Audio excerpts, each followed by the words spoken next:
Russia had every chance to reinvent itself as a thriving democracy after the Soviet Union collapsed. So, how did it end up sliding back into dictatorship instead? Who truly benefited from this tragic reversal? And why did the Russian people accept authoritarianism after decades of struggle? I'm Elvira Barry, an author born in the USSR, and today I am taking you inside the hidden story of greed, power struggles, and missed opportunities that shaped Russia's transformation into an aggressive authoritarian state.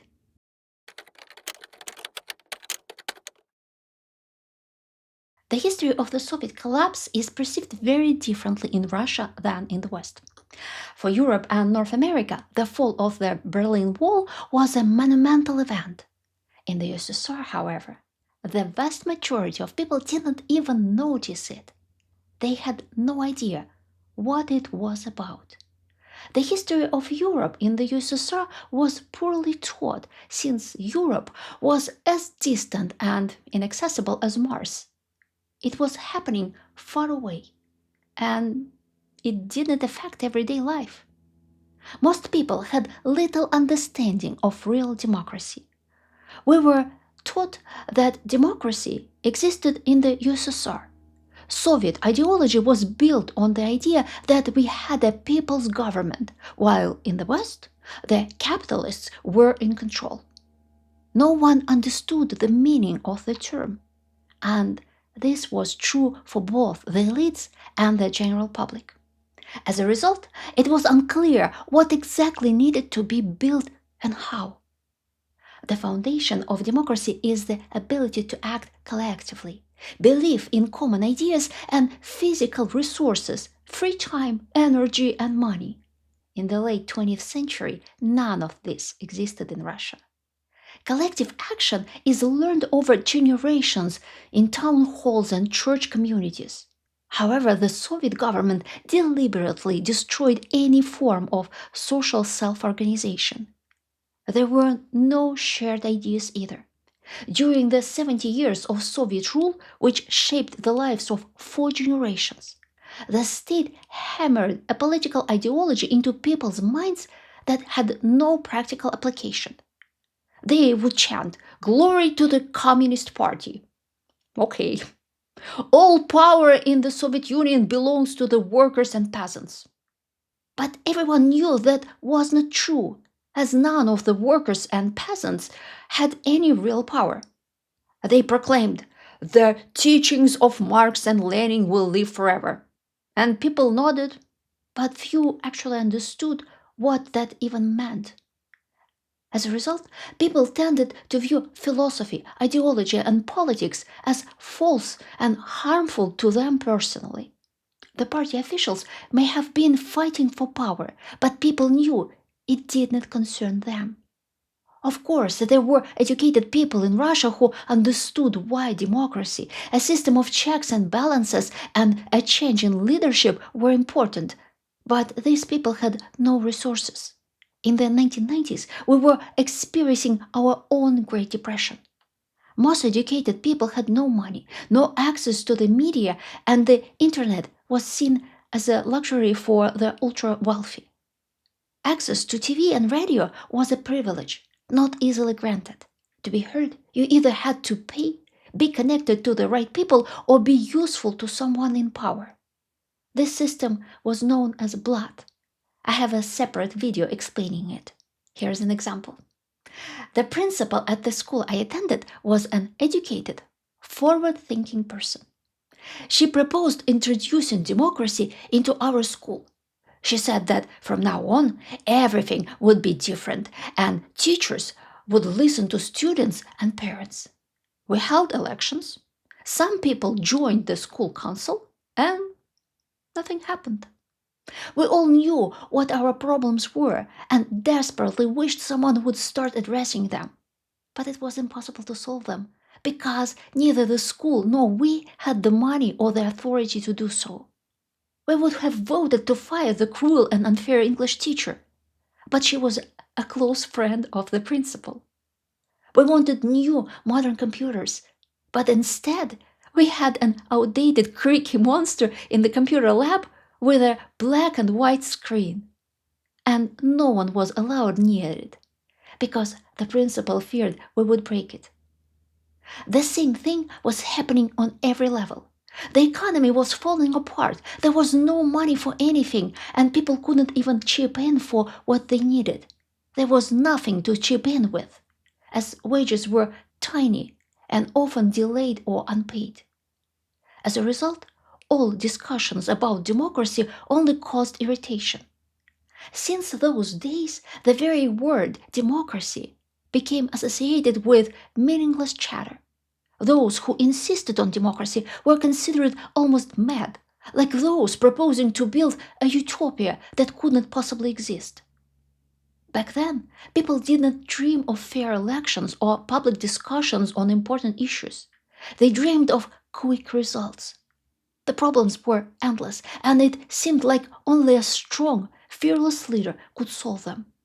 Someone who would crack down on corrupt officials and criminals.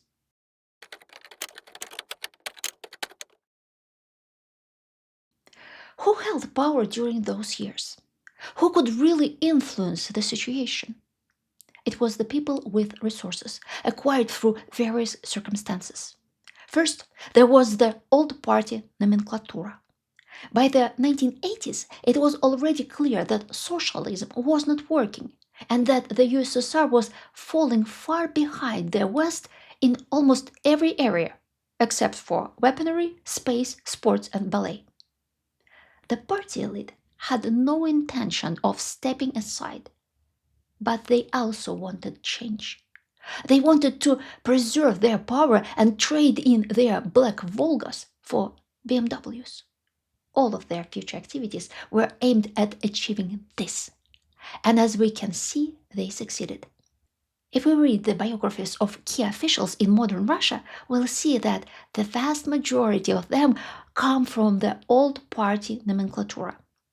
In a sense, they form the new Russian nobility, desperately holding onto their privileges. Secondly, there was the criminal world. It was highly developed, diverse, and well organized. The third force in this equation was the siloviki. This term refers to the KGB, police, border guards, military, and prison system workers. Their power stemmed from brute physical force, as well as their ability to monitor and gather crucial information on everyone. After the collapse of the USSR, this social group lost many of its privileges because it was funded by the state budget, and the state had no money. In the past, a career in the military was clear social elevator, but by the late 1980s, being a Soviet officer was no longer prestigious.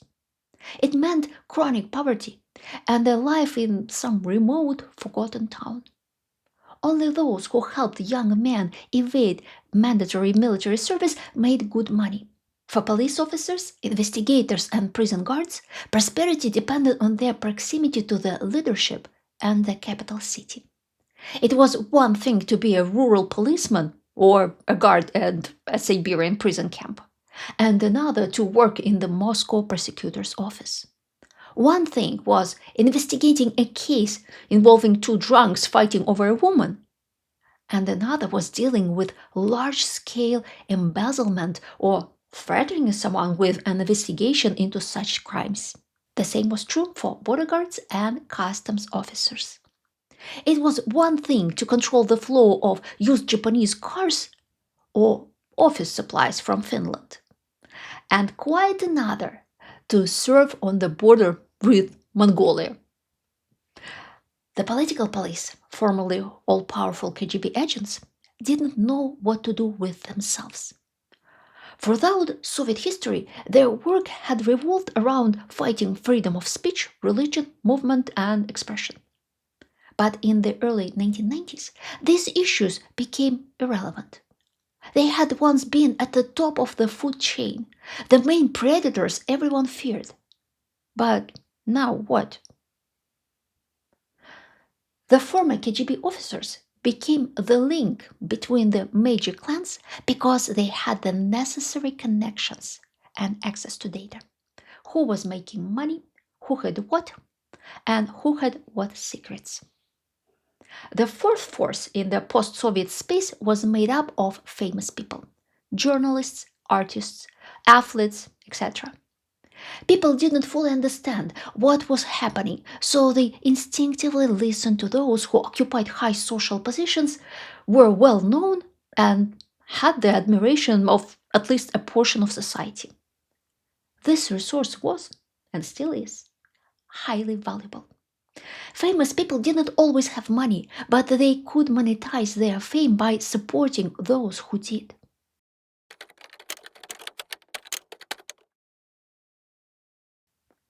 So, what did these remarkable people start doing? Many of them drew the obvious conclusion. They were already part of the elite and they wanted to remain so in the new regime. But for that, they needed money. So they began dividing up the legacy of the USSR. The situation was favorable for them. Two global processes were happening simultaneously: industrialization and globalization. In China, production was rapidly developing, which meant rising oil prices, while globalization, expressed in standardized logistics, communication, and free flow of capital and goods, allowed the Russian elite to export anything they wanted from the country. The key was to seize whatever Soviet property remained untended. The main target was industrial enterprises in the extractive industries. Had Russia not been so rich in resources, its fate would have been entirely different. It would have likely unfolded like Poland's. The elite would have had to build democracy simply because it would ensure their security, stability, and wealth. But when oil and gas prices surged, an obvious shortcut appeared. There was no need to build anything. They simply had to ride on the pipeline. In other words, take control of the major financial flows. A similar scenario occurred in several African countries after colonial powers withdrew. The Europeans left behind discovered deposits and infrastructure, but local rulers took control of them. And instead of building the nation's prosperity, they focused on enriching their own clan. So they could eventually buy a house in London or Paris and spend their old age surrounded by unimaginable wealth. In the 1990s, Russia underwent a massive redistribution of property. I lived through a time when ambitious young people, with the support of officials and Siloviki, could seize entire factories, of course, sharing the spoils with those who mattered. It was like a gold rush, even more intense than California's in 1849. One day I'll make a video about this, so if you love crazy stories of wealth accumulation, don't forget to subscribe to my channel. Another important point: in those years, Russia was fighting a war in Chechnya, and everyone who could make money from it did. The schemes were extraordinary. For example, the railway company didn't have the money to repair some engines, but it could still transport goods.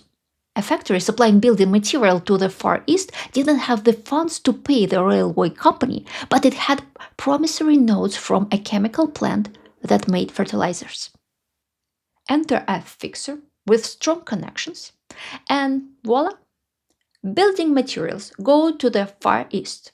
Raw materials for fertilizers head to Chechnya, and money from Chechnya comes back to pay the railway company. Why would fertilizers be in war-torn Chechnya? Because the rebels used the raw materials to make explosives.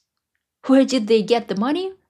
Part from Muslim sponsors, part from trading with Russian officers, officials, and criminals. Mostly it was drug trade and ransom for prisoners. The whole operation was overseen by Federal Security Service officers, the former KGB. A new religious cult was quickly gaining ground in Russia: the cult of money.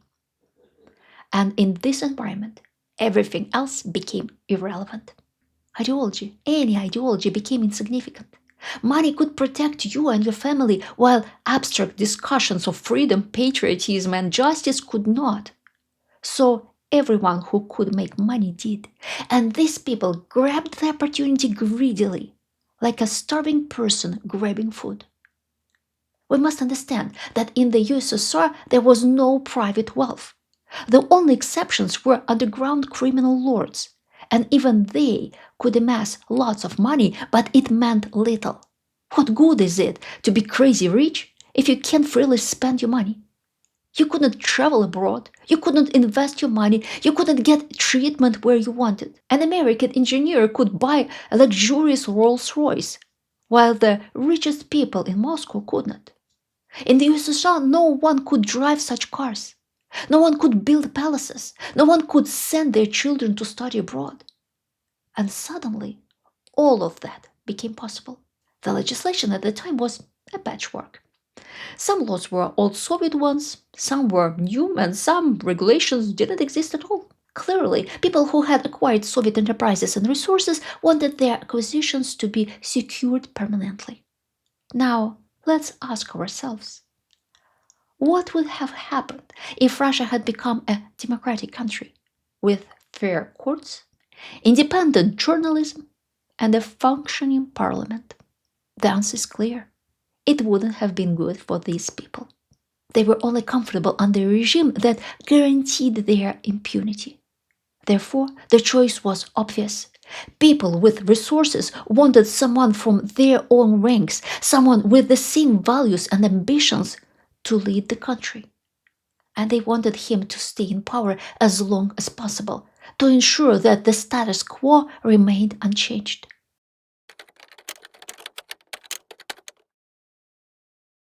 The first president of modern Russia, Boris Yeltsin, drank excessively and constantly made wild missteps.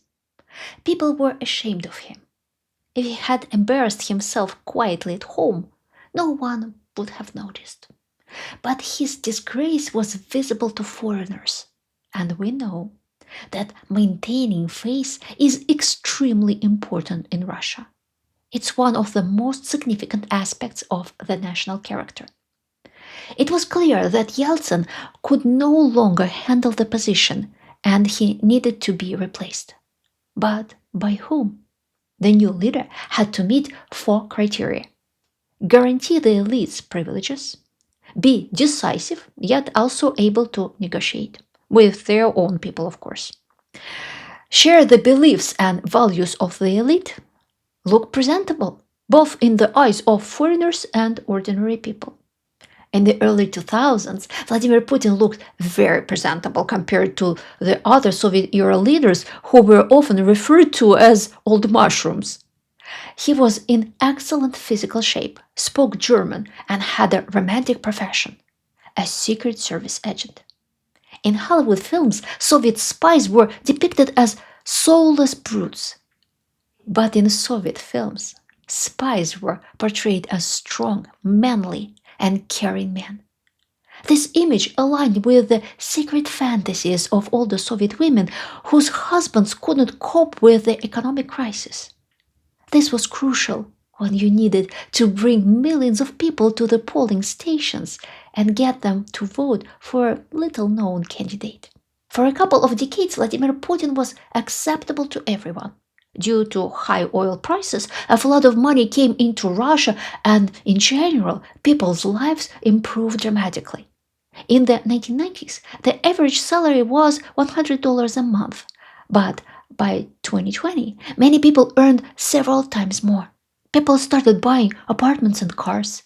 Decent healthcare became more accessible.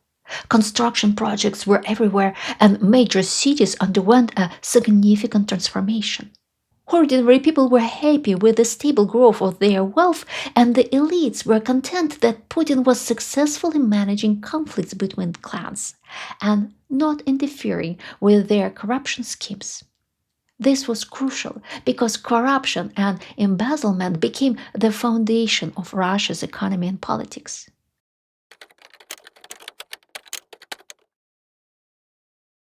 By the 1990s, a significant trend emerged: the merging of business power and crime. During the Soviet era, the criminal world had no access to state power.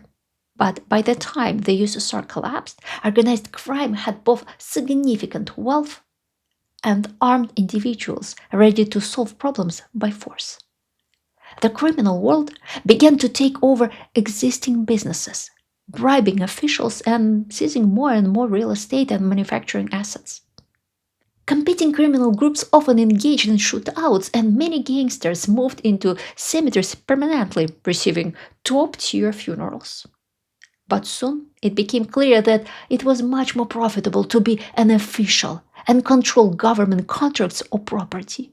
For example, if you were the mayor of a city, you could rent out a historical building to your mother in law for a nominal fee for 50 years. Your son in law would get a contract for road signs, and your friend could get permission to build a high rise in exchange for gifting your grandmother an apartment or two. People went into power for this, to make money, or rather to steal the money that the country made from selling natural resources abroad. Some of the proceeds were invested in homes and luxury lifestyles, some in new production, and some were funneled abroad through numerous firms in London and offshore accounts. The Russian elite actively purchased real estate in Spain, France, and Italy and acquired second citizenships. Those who had the means did so in the US and UK. Others did so in Cyprus, Israel, and the Czech Republic. No one wanted change because the system needed to play the long game, so that the elite knew what to expect in 5 or 10 years. The regime never thought of fighting corruption because it was built on corruption. It fought those who tried to expose the schemes of corrupt officials and demanded fair elections and the equitable redistribution of national wealth. These people were labeled extremists, imprisoned or even killed, like Alexei Navalny. The economy stopped growing and problems started piling up in the country, but to solve them, it was necessary to change the leadership, which operated by the formula I'll damage Russia by $1,000, but I'll pocket $100. By 2011, civil society in Russia had grown strong enough to organize mass protests, but it ended with crackdowns and arrests. Putin needed to legitimize his power, so he resorted to a classic strategy, shifting the focus of public attention away from the real situation and rallying around the flag. In such a situation, what could be better than a small victorious war? In 2014, Putin annexed Crimea and attacked Donbass, but it only held temporarily. COVID-19 hit Russia's well-being hard, killing a huge number of people, and new scandals kept emerging, showing that the government didn't just want to make changes. It couldn't. Meanwhile, the president aged, grew more isolated from those around him, and began to live in a bubble, holding on to his own version of reality. There were personal grudges, unrealized dreams, and a desire to crush political opponents. He thought he could repeat the success of 2014 and boost his ratings once again. Thus, the war in Ukraine began. Initially, it was planned as a gangster-style raid, reminiscent of the 1990s. But it didn't go as expected. The failure occurred because Russia lacked a system of power transition. The country's leadership had been in place for decades, living in an echo chamber, unaware that subordinates only brought them reports that guaranteed their favor.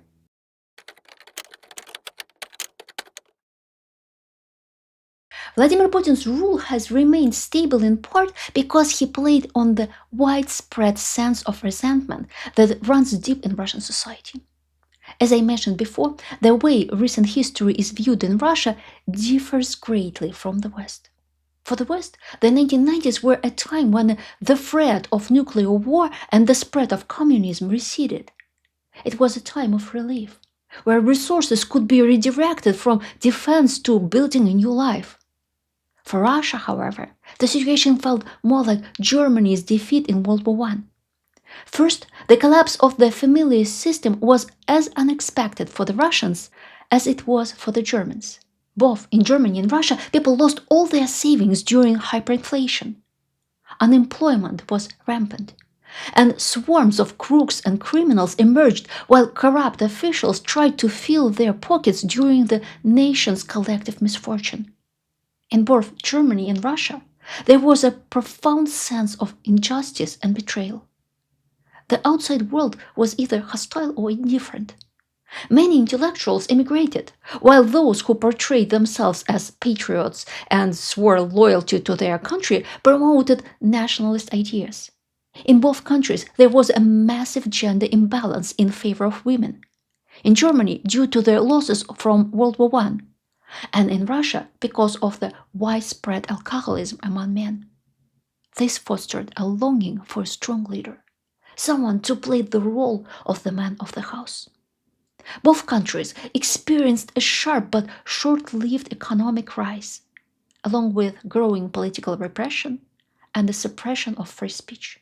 A new war seemed inevitable, and society didn't resist it, as dissenting voices were silenced, and those who were compliant were promised that war would lead to the building of a stronger country and personal prosperity. In both cases, it ended badly.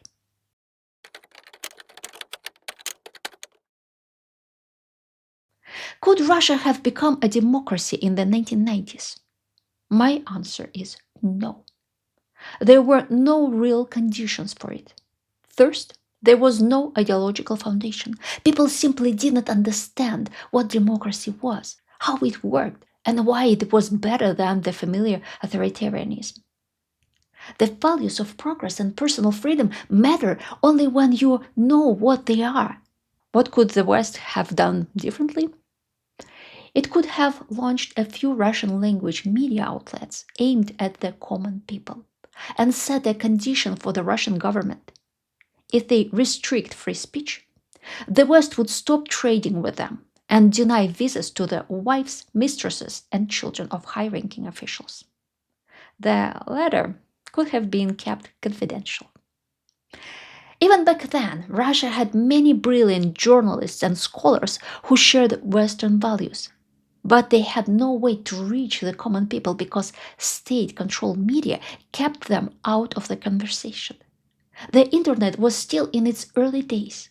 Some tried to start their own media, but the audiences they gathered were mostly other intellectuals with similar values. So they created echo chambers for themselves. What needed to be done was to engage the common people, entertain them, encourage them, show them new possibilities, and at the same time, educate them. Second, there was no economic base for democracy in Russia. As I've explained in previous videos, Russia's economy is structured like a bottleneck. You can't act freely without the permission of officials. This system was born due to geographical reasons, where Tsarist power controlled the few seaports and trade routes. Later, the entire economic structure was built along the same lines. This created chronic poverty and, as a consequence, political powerlessness at the lower levels of society, while the elite accumulated disproportionate wealth. The elite had no interest in losing their privileges, which would certainly disappear under a democratic system. So they did everything to ensure that an authoritarian government stayed in power. With the collapse of the USSR, the elite didn't lose anything. Instead, they gained the ability to buy Rolls Royces and mansions on the French Riviera. What could the West have done differently? It could have cooperated with the middle class, especially those who had not been tainted by military or other crimes, and allowed small and medium sized businesses to thrive trading with the West. Sanctions and restrictions only made the bottleneck tighter, making ordinary people more dependent on the government. The demand for political freedom only arises when people have physical freedom. Third, the Soviet regime consciously destroyed potential leaders who could have led the fight for democracy. They were eliminated during the 1920s and 1930s, and their descendants couldn't carry on the knowledge of civil and political activity. This is why Alexei Navalny was seen as a miracle. He was truly unique, honest, fearless, and selfless. There's no one else like him. What could the West have done differently? Shift the focus from politics to culture and science. The West eagerly provided platforms for dissidents, but this only allowed Putin's propaganda to claim that all of his opponents were working for the CIA. Things would have been different if the West had used Russia's desire for international recognition, if they had first nurtured authority figures in the fields of culture and science, giving them status and recognition, then later engaging in politics. It would have allowed for the creation of opinion leaders who couldn't be accused of selling out. The Russian elite never understood and still doesn't what advantages Russia could gain from becoming a democracy. On one side of the scale is the loss of high status and the familiar methods of enrichment, and on the other, nothing. Is it any wonder the Russian elite hasn't rushed to embrace the West? Personally, I'm not surprised. Of course, with the start of the war, the elite got something entirely different from what they expected. But now it's too late. The elite has turned towards nationalism and stoking resentment. If there is no miracle, Russia will continue down this path as long as there's enough strength and money. If you found something valuable in today's video, consider supporting my channel with super thanks or by clicking the join button below the video. Also, check out my historical novel Russian Treasures, which tells the story of how Soviet power began and how people survived in those crazy times, against all odds. If you are already read the book, please leave a review on Amazon. It means a lot to me.